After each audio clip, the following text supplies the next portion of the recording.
Vallon-Pont d'Arc, au centre de la France, en Ardèche.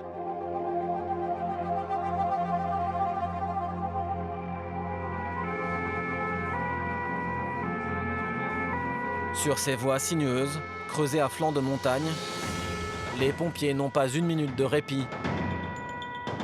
Relief accidenté, forte circulation et vitesse excessive forment un cocktail parfois mortel.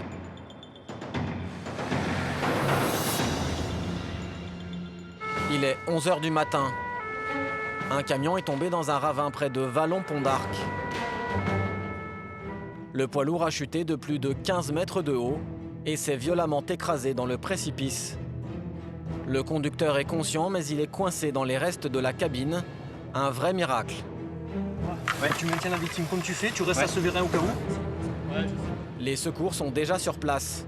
Le conducteur a peut-être des lésions internes, mais à travers la tôle froissée, impossible de le savoir.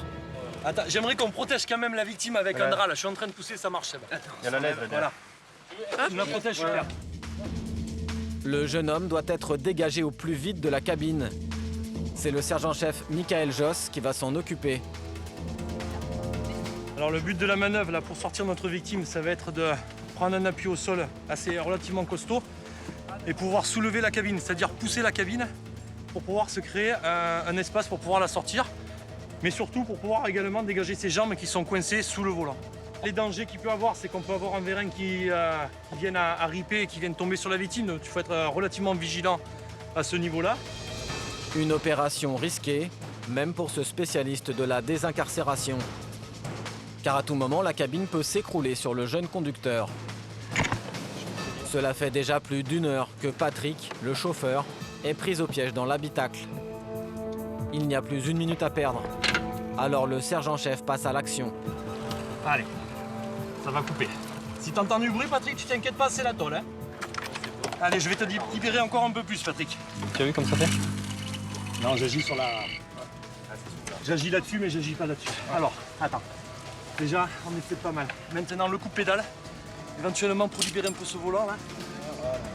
La victime ne peut pas bouger ses jambes. Elles sont coincées par le volant. Allez, maman, c'est bientôt fini. Voilà. Patrick est enfin libre, après 1 heure coincé dans la tôle froissée. Le chauffeur s'est vu mourir. À sa sortie, l'émotion est trop forte. Il s'écroule dans les bras des pompiers. Tu peux pleurer, va, ça fera... Non, il tient pas sur ses jambes. Mais le jeune conducteur n'est pas pour autant tiré d'affaire.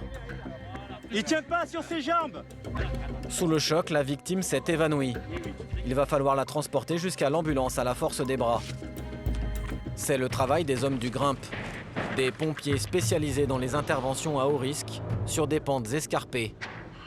Et c'est Sébastien, le plus expérimenté, qui va coordonner la remontée du patient par le ravin. Tiens Thierry, je vais regarder comment on peut faire. Une fois que vous l'avez sorti, on le positionne ici, là, à plat. Ok? On glissera la sangle au niveau de la tête, ça fera juste pour une assurance. Et on fera un brancardage, on se mettra tout le long et on le glissera tranquillement jusqu'en haut. La victime est en sécurité. Le sergent-chef Josse peut enfin souffler. Et en haut, on boit un coup, on rangera le matériel. Hein. J'ai un peu les crampes aux jambes là. Je vais rester dans la mauvaise position. Sain et sauf, le jeune homme est transporté à l'hôpital pour un contrôle de routine. Il s'en sort avec quelques égratignures, un vrai miracle. On peut apercevoir là, le côté passager, on voit qu'il y a carrément plus de place. Donc je pense que ce qui sauve notre victime, c'est qu'il avait le port de la ceinture, on peut le voir, hein. La ceinture a été coupée par nos soins. Ce qui lui a permis de rester vraiment dans son espace de vie ici et pas voler au niveau de la cabine, aller à droite ou à gauche. Il y a l'arbre aussi là, qui aurait pu écraser encore plus la cabine. Ça tient à peu de choses. Ouais, au bout du compte, la victime s'en sort pratiquement indemne. Gros facteur chance et elle se termine très bien et ben, tant mieux, on est content. L'été, des victimes d'accidents sur les petites routes de l'Ardèche, ces pompiers en sauvent tous les jours. Car l'été, si la plupart des touristes choisissent de lézarder sur les plages du sud de la France, certains optent pour d'autres destinations. En juillet-août, gorges, forêts, rivières, séduisent de nombreux amoureux de la nature. Rien qu'en Ardèche, la population est multipliée par 5. 5 fois plus d'habitants, c'est 5 fois plus d'accidents. Pendant 2 mois, nous avons suivi les pompiers ardéchois et leurs collègues du Tarn-et-Garonne. La majorité d'entre eux sont des pompiers volontaires. Pourtant, l'été, pas de répit. 24 heures sur 24, ces hommes et ces femmes doivent intervenir en quelques minutes dans des conditions parfois dangereuses.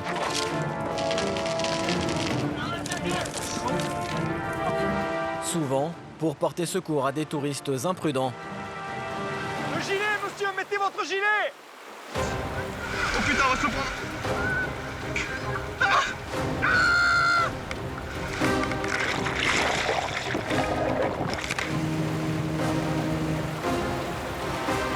Les gens ne se rendent pas compte du danger d'un rapide.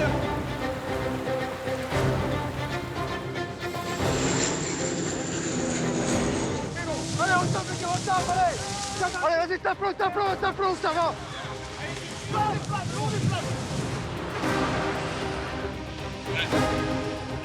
Est-ce que vous avez mal quelque part? Loin des projecteurs, ces pompiers sont prêts à braver tous les dangers pour sauver des vies.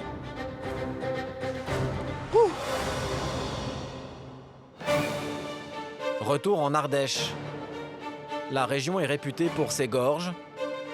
Au milieu des falaises de calcaire, serpentent sur des kilomètres des rivières réputées les plus belles d'Europe. Chaque été, elles font le bonheur des touristes.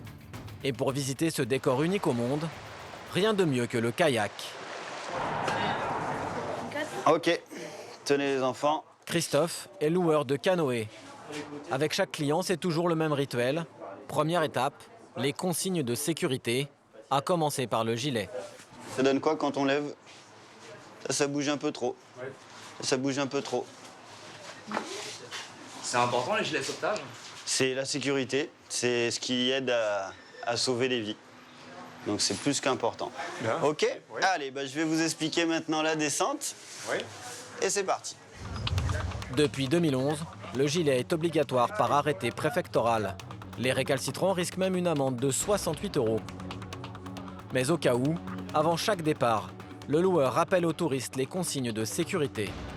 Au niveau du parcours, pensez à bien fermer vos gilets correctement. Sachez que vous êtes tenu de les avoir toute la journée sur les bateaux fermés. Si jamais vous vous retournez, ne vous accrochez pas au bateau. C'est le premier réflexe qu'on a généralement. Mais le bateau, il va continuer sa route et vous, derrière, vous allez vous taper les genoux sur les rochers. Si Christophe insiste sur les consignes à respecter, c'est que sous ses allures de balade de santé, la descente de la rivière peut réserver bien des surprises. Quelques heures plus tard, ce touriste qui filme sa descente va en faire les frais. Passe à droite, à gauche, rame à gauche. Non, rame à droite, pardon, rame à droite. Gauche maintenant, gauche, c'est bien Mia, bravo. On l'a passé. Le jeune homme descend d'abord tranquillement avec sa sœur quand soudain, les courants s'accélèrent. Gauche. Oh putain, on va se le prendre.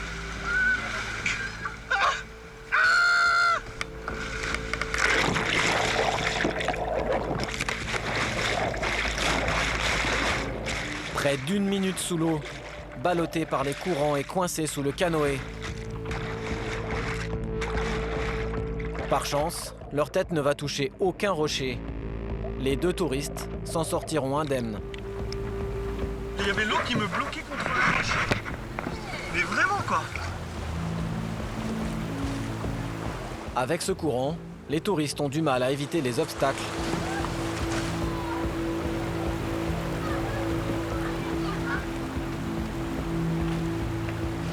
Ici, une petite Allemande a même perdu la vie dans les rapides.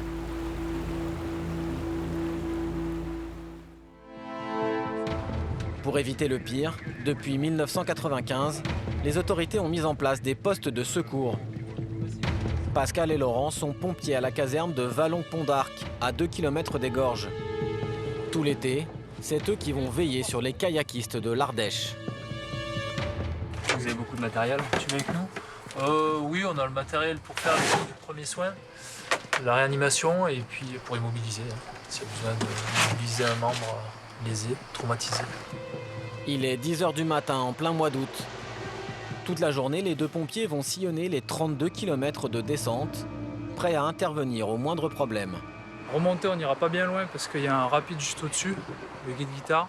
Et descendre, on peut descendre jusqu'en bas de l'Ardèche. Donc on peut faire des secours jusqu'en bas. Les premiers kilomètres de descente sont plutôt calmes. Voilà, on passe doucement pour éviter de leur faire des vagues. Alors les pompiers décident de rejoindre leurs collègues à la Dent Noire.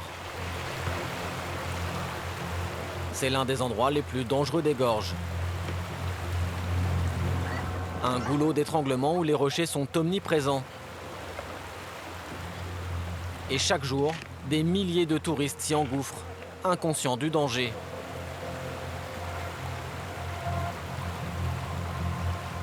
Heureusement, le lieutenant Éric Courtial et ses collègues veillent sans relâche sur les kayakistes d'un jour.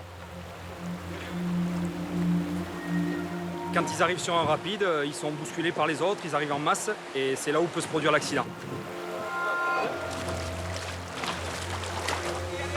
La plupart des gens paniquent parce qu'ils sont attirés sous le bateau, la force du courant, tout ça, ça les fait vite paniquer.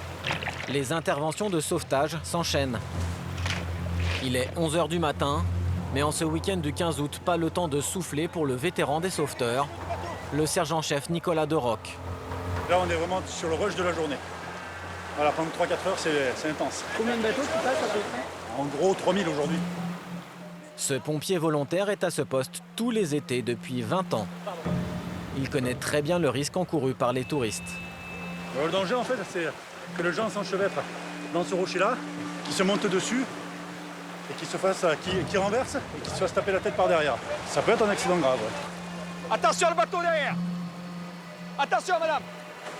Il y en a un dessous! Il suffit de quelques secondes d'inattention pour que tout bascule. Alors l'homme ne quitte jamais la rivière des yeux. Le risque zéro, il n'existe pas, donc il suffit qu'on soit sur un secours pour que...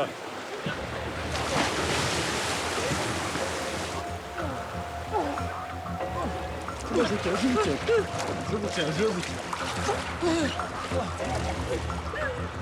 Pour cette jeune femme et ses deux enfants, le pire est évité de justesse. Ça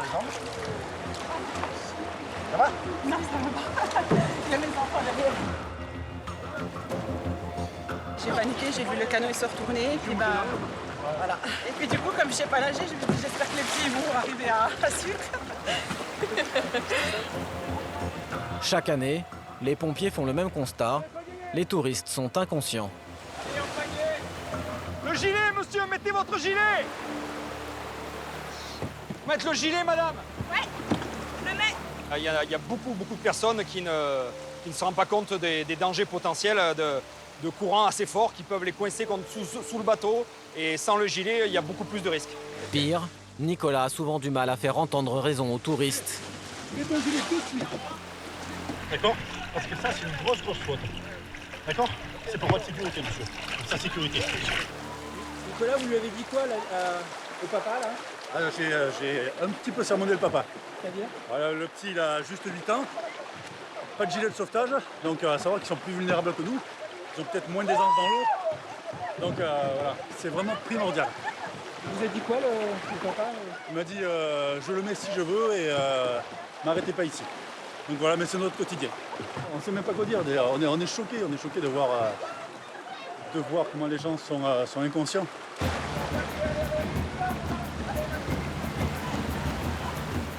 Pagayez, attention, marchez-vous vers le rocher! Marchez-vous vers le rocher! Attention à la tête! Attention derrière! Grâce à l'intervention des pompiers ce jour-là, il n'y aura aucun incident à déplorer à la Dent Noire. Ils sont là, Ouais. ça va. De quoi ils sont là? Les sapeurs-pompiers, Et alors? bah ça rassure. Ça rassure, ouais, non, c'est bon. Sauf que notre bateau est parti, mais ça va. Mais face à l'imprudence de certains vacanciers, la vigilance des pompiers ne suffit pas. Ici, il y a un sport que les jeunes affectionnent particulièrement, le plongeon. Les gorges fourmillent de petites criques, des piscines naturelles où les touristes avides de sensations fortes viennent se défier. Des sauts toujours plus spectaculaires, toujours plus dangereux.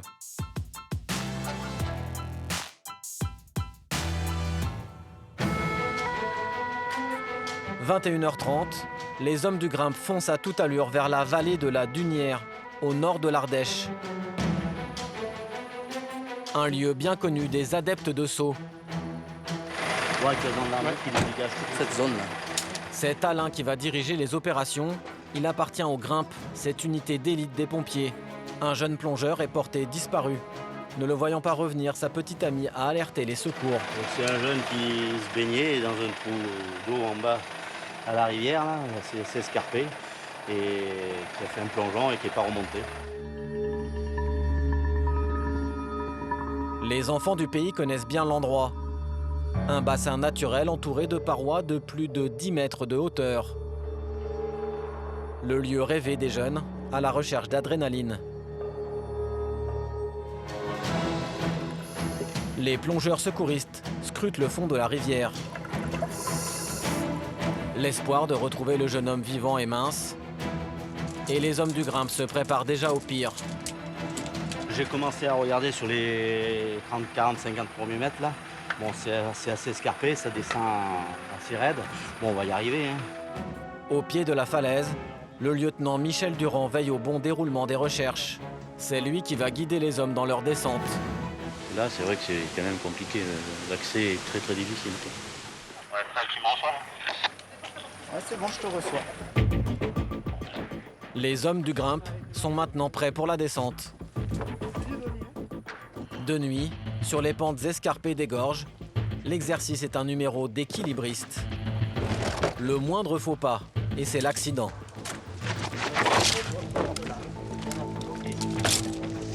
Donc je pense que déjà on peut mettre en place des dispositifs de remontée sur les premières parties. Après on passe en dispositif canyon. Là. Donc je te laisserai gérer.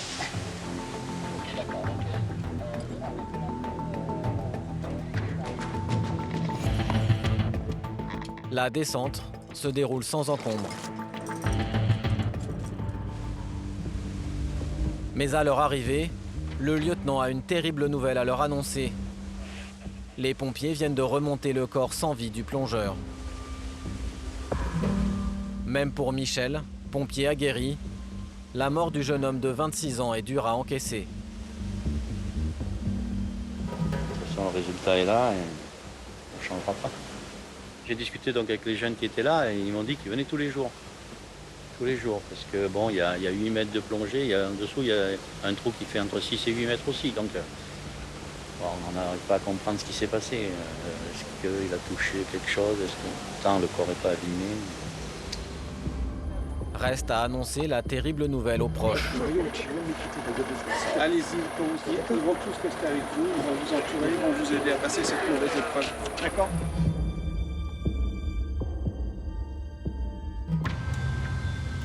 Le corps du plongeur est remonté dans la nuit.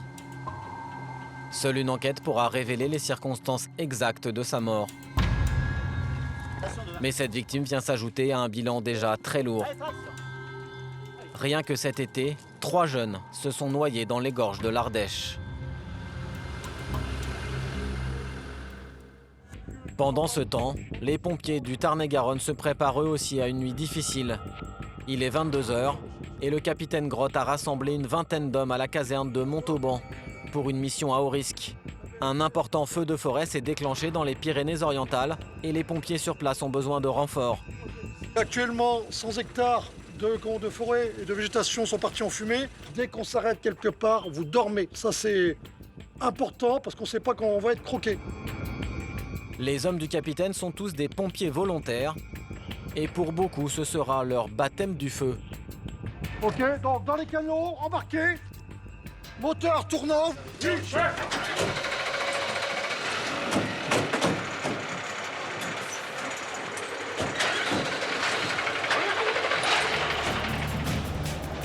300 km à parcourir, les citernes pleines.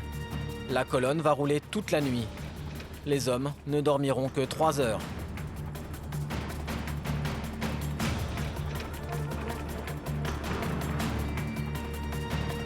Il ne reste que 15 km avant d'arriver à destination et déjà d'épaisses fumées noires assombrissent le ciel. Sur place, la situation est préoccupante. Le feu progresse très rapidement. Il menace maintenant le village de Rhodes, forçant ses 600 habitants à tout abandonner. On est dans le sud, alors ça brûle souvent. Je viens d'arriver là et j'ai vu que le village est plein de fumée, on est obligé d'évacuer. Voilà. Le convoi rejoint les 270 sapeurs-pompiers déjà engagés sur l'incendie. Hélicoptères bombardiers d'eau, Canadair. Les moyens mis en œuvre pour éteindre le brasier sont impressionnants. Mais c'est au sol que les choses vont se jouer. Gif, comment vous me suivez? On part pour l'engagement. La compagnie a en charge le flanc droit du feu. Comme la majorité de ces hommes ne sont pas des professionnels, le capitaine Grotte préfère rester prudent. Vous tenez à l'esprit qu'un mètre carré de forêt ne vaut pas une vie humaine. Donc vous faites attention à ce que vous faites et comment vous mettez toujours à l'esprit la sécurité de vos personnels. La priorité des priorités, c'est la sécurité. Les équipiers doivent savoir se positionner pour éviter de se faire prendre par le feu. Il n'y a pas une minute à perdre. Le feu a déjà dévasté plus de 300 hectares. Les pompiers doivent impérativement l'empêcher de fondre sur la ville. Allez, il faut établir tout de suite. Là, vous tapez au moins 3 tuyaux, les gars. Les 4, on est à on aligne ici, là. Les 4.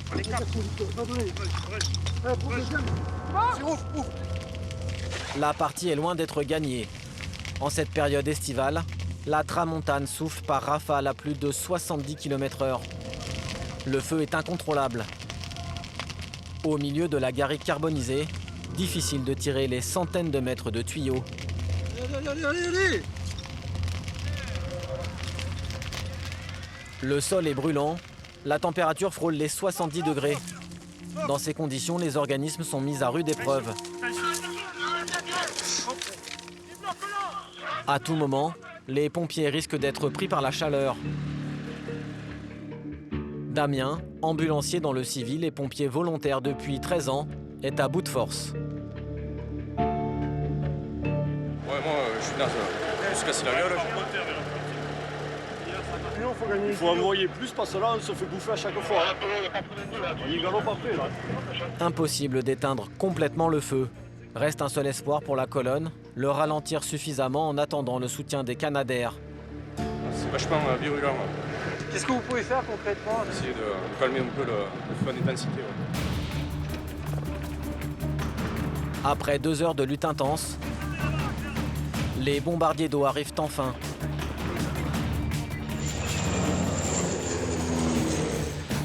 « 6000 litres chacun.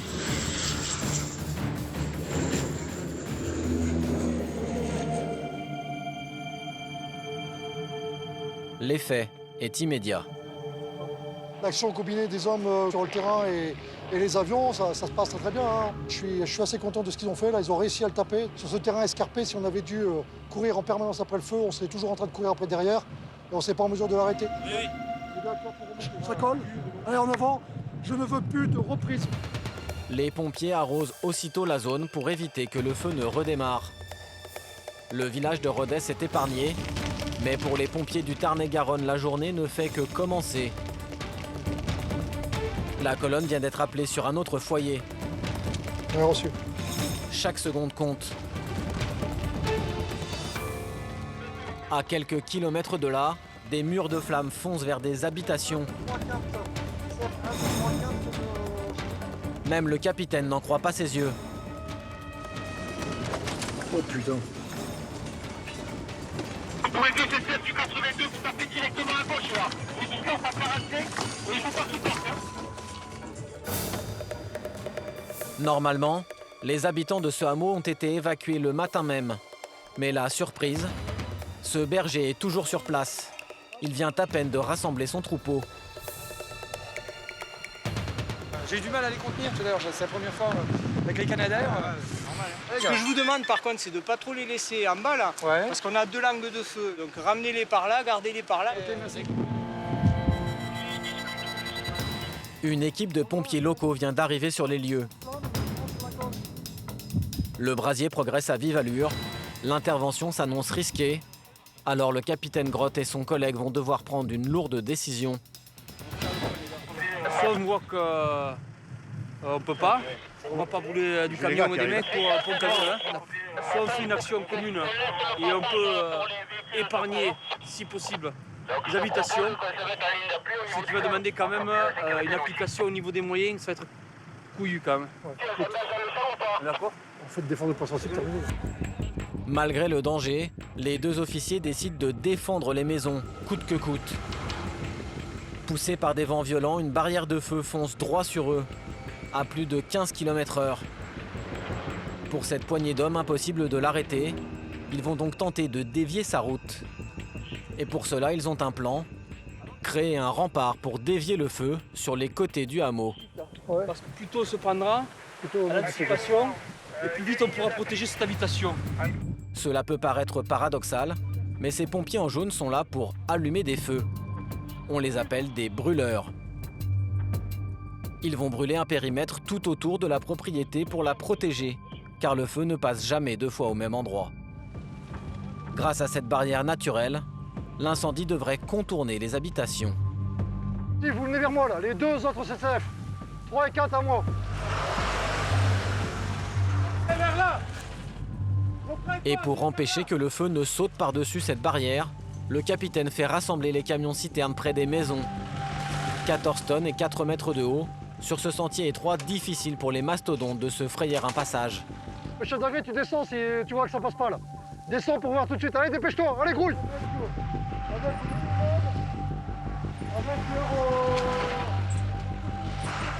Là, il faut nous mettre une lance ici près. Une lance là. Pour sécuriser la zone, le capitaine fait arroser tout le périmètre. Fais venir, fais venir.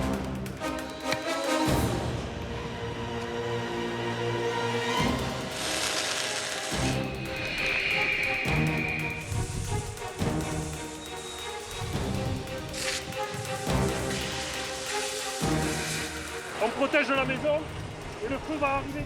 Donc on se prépare ici. On ne bouge pas d'ici. Ça marche. Le dispositif est prêt. L'arrivée du feu est imminente. Un épais nuage de fumée commence à gagner le hameau. L'air devient irrespirable, mais les pompiers sont déterminés. Là, il arrive juste là, derrière le mas, et on attend qu'il passe. Et si ça passe trop fort, c'est quoi la solution pour vous? C'est en défense, c'est quoi? Alors on défend, on allume toutes les lances en même temps, on ouvre toutes les lances en même temps et on refroidit quoi. Seulement, tout ne va pas se passer comme il l'espère.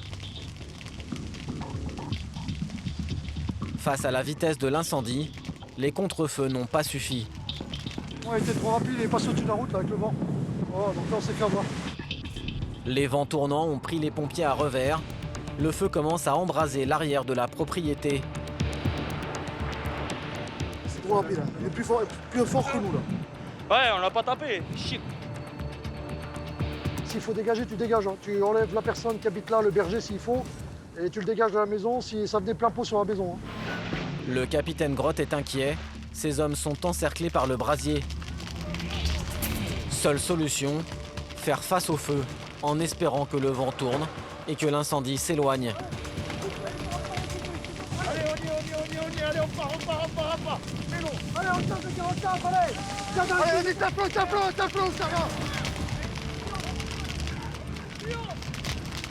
Le tuyau, à la course. Vas-y, on est bon, les gars, allez. Allez. Le haut des flammes. La situation devient critique. Pour éteindre de telles flammes, les lances tournent à plein régime, mais l'eau commence à manquer. Les gars, vous remettez à 150 là, le débit 150. Le but étant, c'est simplement de faire tomber les flammes et pas gaspiller l'eau. Le capitaine Grotte est en première ligne. Protège.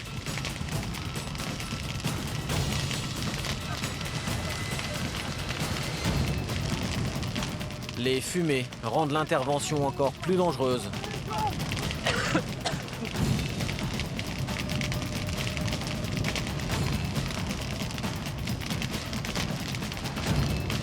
Pendant 1 heure d'un combat acharné, les pompiers tentent de contenir le brasier. Putain d'enculé.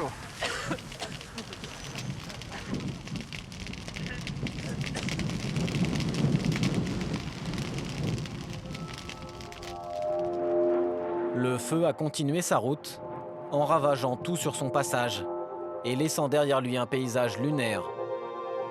Mais les pompiers ont réussi à sauver le hameau. Ces hommes, tous pompiers volontaires, reprennent lentement leurs esprits.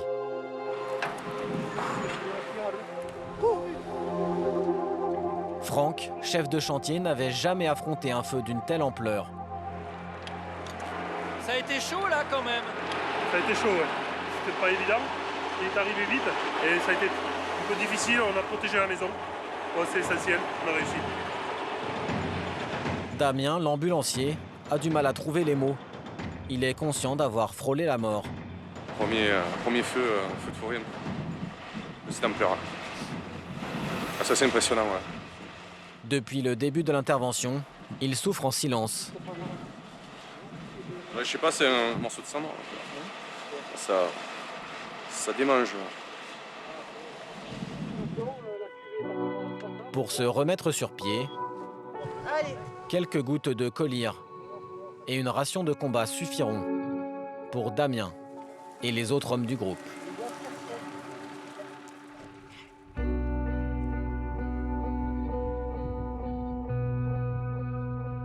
Je suis pompier depuis 3 ans maintenant et dans la vie, je suis maçon.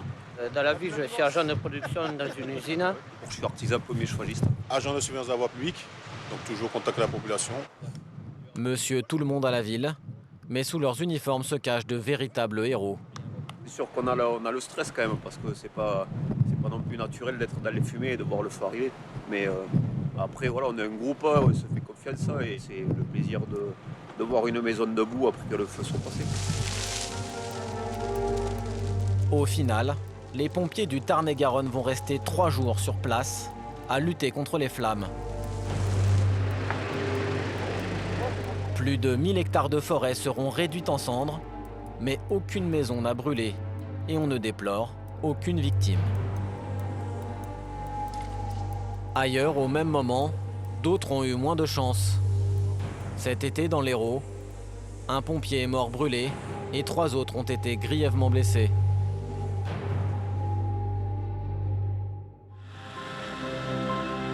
L'été, cette région est très prisée par les amateurs de voltige et surtout du LM. De quoi vivre un spectacle époustouflant. Mais l'activité peut vite tourner au drame. En 2015, 61 personnes sont décédées à la suite d'accidents. Un mort tous les 300 décollages. Le moindre pépin peut être fatal. 9 heures, les pompiers de Montauban sont appelés de toute urgence. Un ULM vient justement de s'écraser en plein champ. C'est un voisin qui a alerté les pompiers. Le crash est impressionnant. Ça va, vous avez pas mal? La douleur, non? Bon. Des pompiers s'affairent déjà autour de l'appareil. 2 personnes étaient à bord, un instructeur et son élève. Levez le bras. Ce gendarme fait un état des lieux à son supérieur. Il a déjà une idée du scénario de l'accident. Je pense qu'ils devaient être dans la phase de décollage et ils se sont écrasés dans le champ et ils devaient aller du côté des Pyrénées. En temps normal, le décollage se passe comme ici. Après une course d'élan de 500 mètres, l'élève, assis devant l'instructeur, est censé relever la tête de l'appareil pour s'envoler. Seulement ce matin-là, pour l'apprenti pilote, tout ne s'est pas passé comme prévu. Nous avons pu récupérer les images de sa caméra embarquée. En cause, la rosée du matin qui aurait alourdi les ailes de l'appareil. Le moniteur n'a pas pu redresser la barre. Le choc a été d'une extrême violence. L'ULM a percuté les pruniers à plus de 110 km/h.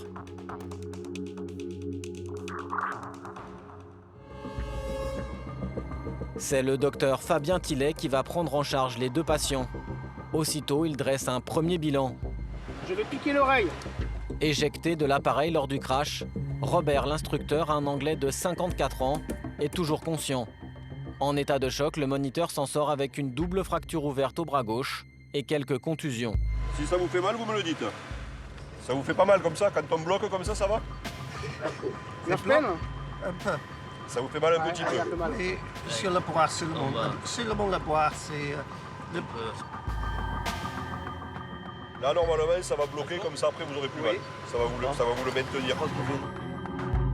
Prévenu par les secours, Kate, sa femme, s'est précipitée sur le lieu de l'accident. Quand je suis rentrée à la maison, j'avais 6 appels en absence. J'ai compris qu'il y avait un problème. Je pense que c'est un sport plutôt dangereux. Il a déjà eu un accident il y a 10 ans. Les jours du moniteur ne sont pas en danger, ce qui n'est pas le cas de Denis, son élève. Pour lui, les conséquences sont beaucoup plus graves.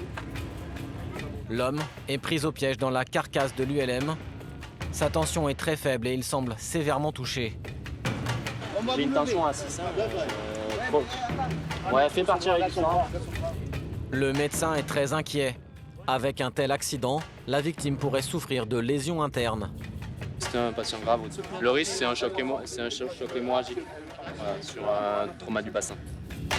S'il souffre d'une hémorragie interne, il doit être transféré au plus vite à l'hôpital. Mais problème, la victime est coincée sous la barre de direction de l'engin. Pour le sauver, les pompiers doivent d'abord l'extraire au plus vite. Il faut qu'on lève un petit peu l'ensemble pour qu'on puisse l'extraire sur un plein mur et qu'il puisse passer les jambes et les pieds.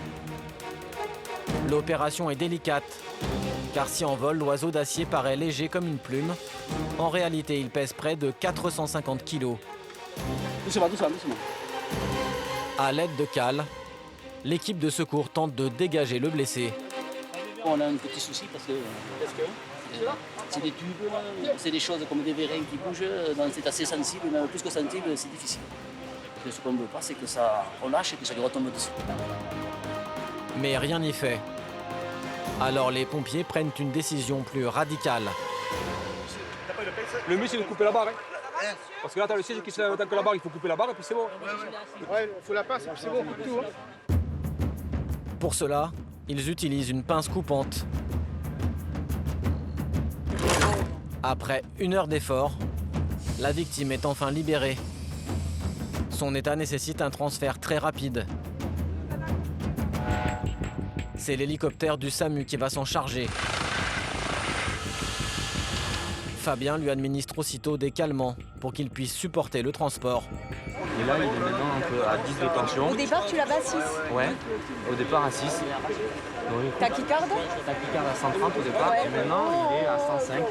Il se stabilise là, donc on va les évacuer rapidement et on va refaire le point à Toulouse. Transporté dans une unité de soins réservée aux cas les plus graves, l'élève y restera 1 mois. Bilan de l'accident, 4 côtes cassées, le pied gauche fracturé et une rupture des ligaments du genou. Toujours en rééducation, il remarchera mais gardera sans doute des séquelles à vie. Quant à Robert, il sera opéré du bras dans l'après-midi. Mais pour le moniteur, qu'importe, l'essentiel c'est que son élève soit en vie. J'étais inquiet pour mon élève. Il était coincé dans l'ULM. Et il y a toujours la crainte d'un incendie quand vous ne pouvez pas sortir. Je sais qu'il est à l'hôpital de Toulouse. Et le docteur dit qu'il va bien. Donc c'est un vrai soulagement. À peine sorti de l'hôpital, le pilote a repris les airs. C'est la fin de l'été à Montauban. La ville, située en plein sur la route des vacances, est au croisement de l'autoroute A20 et A62. Pour rejoindre les Pyrénées, des milliers d'automobilistes s'engouffrent sur sa rocade. La circulation y est dense et les accidents fréquents. 10 h du matin, une femme vient d'être victime d'une sortie de route. Les policiers sont déjà sur place. C'est le sapeur-pompier première classe Aldwin Donman Accident, une VL en cause, une personne à l'intérieur. qui va devoir apporter les premiers soins. À l'origine de l'accident, la pluie Un chauffeur routier était aux premières loges quand le drame s'est produit. Elle a tapé dans le parapet, on y a pris le pont. Et après, elle est venue me taper sur le camion, sur la vanne de la camion. La conductrice est une jeune femme de 26 ans, coiffeuse à domicile. Elle se rendait chez une cliente quand elle est partie en aquaplaning. Sous le choc, elle a perdu connaissance et vient tout juste de retrouver ses esprits. Ouais, maintien de tête, on va mettre un collier. Mais très vite, les pompiers se rendent compte qu'il y a un problème. Vous entendez? You speak English? Speak French?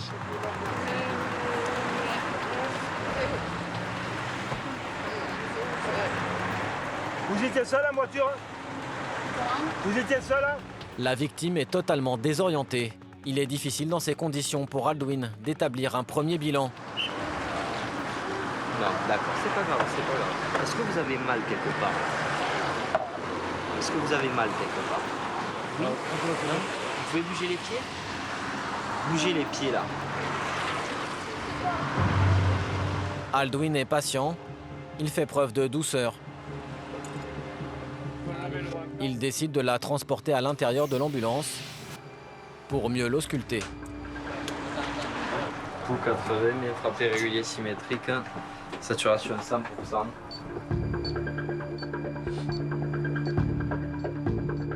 Les constantes vitales sont bonnes.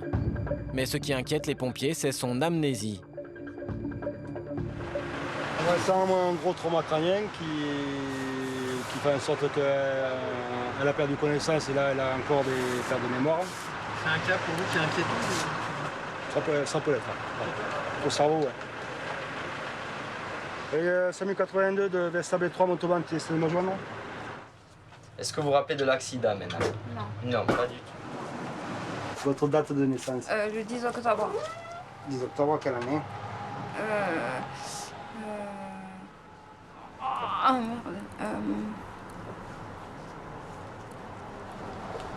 Eh bien merde, je sais pas.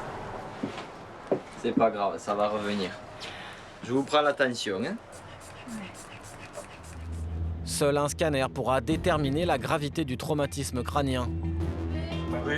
La jeune femme est conduite aux urgences de Montauban.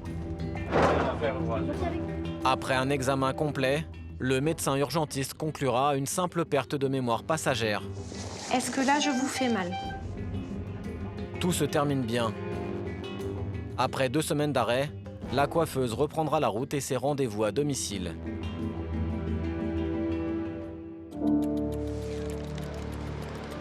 Cet été, les pompiers de Montauban multiplieront les interventions pour des accidents de la route. Comme ce jour-là, à 18 h, un homme a été victime d'un accident de moto à 10 km au nord de Montauban. Le pilote rentrait du travail quand il a raté ce virage.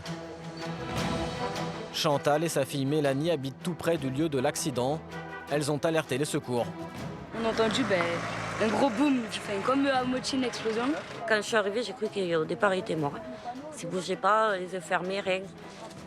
Et après, il a commencé à gémir. Et là, j'ai vite. Quand j'ai vu par terre, j'ai vite dit à ma fille d'appeler les pompiers. Le choc a été brutal. Dans sa course, le pilote a arraché un panneau de signalisation avant d'être éjecté à plus de 10 mètres de sa machine. Moi, en première, j'ai vu le truc de la moto là, qui était en plein milieu. Et après, j'ai vu la plaque pour tourner qui était juste là, à côté du poteau blanc. Or, elle devrait être juste devant la voiture des pompiers là-bas. Dans l'herbe, les traces de freinage laissées par la moto. Heureusement pour le motard, il n'a pas heurté de mur ou d'arbre pendant sa chute. Yannick est secouriste depuis 10 ans. C'est lui qui va évaluer l'état du patient. L'homme est conscient, mais le premier examen ne présage rien de bon. Vous avez mal au dos, monsieur, quand vous touchez? Vous sentez ma main? Le pilote se plaint d'une douleur vive dans le dos. Yannick craint que la colonne vertébrale ne soit touchée. Ce traumatisme est très fréquent chez les motards. Il pourrait entraîner une paralysie. Monsieur, vous pouvez bouger les jambes? Vous l'avez trouvé dans cette position. Le blessé doit rapidement être transporté aux urgences pour faire des radios. Mais avant, il faut le placer sur un brancard qui le maintiendra immobile. L'opération est délicate. Le moindre faux pas pourrait aggraver son état et avoir des conséquences irréversibles. Non, évitez de bouger. Non, bougez pas, monsieur, bougez pas. On va vous mettre là sur le dos, ne vous inquiétez pas. Oui. Ça y est, c'est fini, monsieur. C'est fini, c'est fini. Ah, vous avez mal où là? C'est pas au niveau des dorsales. Reste à retirer le casque du motard. C'est l'opération la plus difficile que doivent accomplir les pompiers. Un faux mouvement et l'homme pourrait perdre l'usage de ses jambes. Vous me dites si je vous fais mal en vous passant la main derrière la tête. D'accord? Est-ce que je vous fais mal? Non, je vous sens, mais ça fait pas mal. D'accord. Allez, et là, je vous... Vas-y, fini, on fera ça. On le reste. Vas-y. Ouais. Tu écartes bien les lanières et tu fais levier. Fais levier, fais levier. Que le nez passe. Je peux pas te retirer, monsieur, j'ai peur. Hein. C'est bon? C'est bon pour toi, Julien? Ouais, c'est bon. Je la guide un peu. Là, j'ai suivi. Ouais, monsieur, je vois rien du tout. Là, C'est bascule, bon bascule. Ça va? Ça va? Ouais. Attends, laisse-lui reprendre la main de tête. Aucune trace de sang sur le visage de l'homme, mais l'état de son casque témoigne de la violence du choc. Ça veut dire quoi? Ça veut dire qu'il a tapé derrière la tête. Le casque, il est cassé. Sans son casque et son blouson aux protections renforcées, l'accident aurait pu lui être fatal.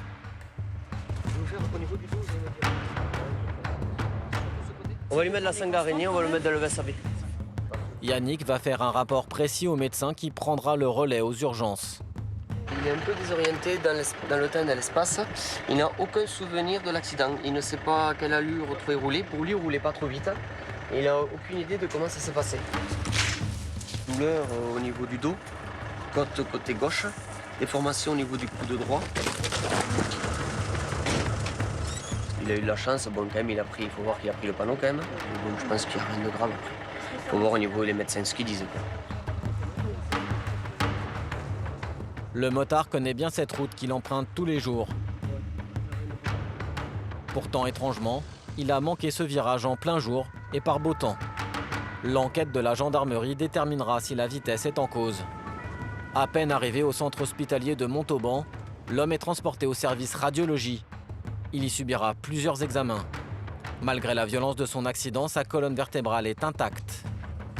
Le motard s'en sortira avec une belle frayeur et quelques côtes cassées.